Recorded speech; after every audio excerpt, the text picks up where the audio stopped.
Nous condamnons fermement, avec la plus grande énergie possible, tout acte qui porte atteinte à la vie et à la sécurité de tout citoyen. Depuis la campagne contre le troisième mandat, qui a été lancée depuis le 26 avril 2015, nous avons observé des assassinats ciblés, des citoyens qui ont été massacrés.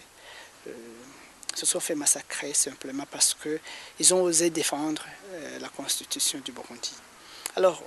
nous sommes contre ces actes barbares, et nous demandons à ce que les auteurs soient traduits en justice. Mais il faut plutôt regarder dans le miroir et tenter de pousser plus loin, voir l'origine, la cause de ces assassinats, la cause de ces malheurs que vit le peuple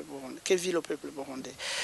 C'est effectivement ce troisième mandat de la honte, ce troisième mandat que le président Nkurunziza veut faire avaler au peuple burundais.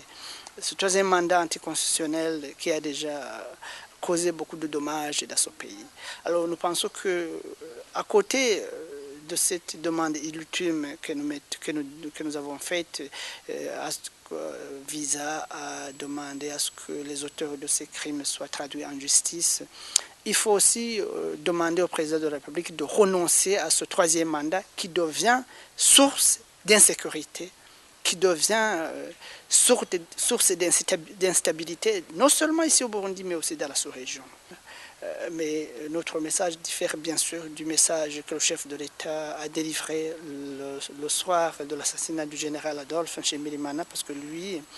il demandait à ce que les auteurs de ce crime soient traduits en justice, ce que nous avons adoré, mais il faut aussi qu'il sorte de son silence et demande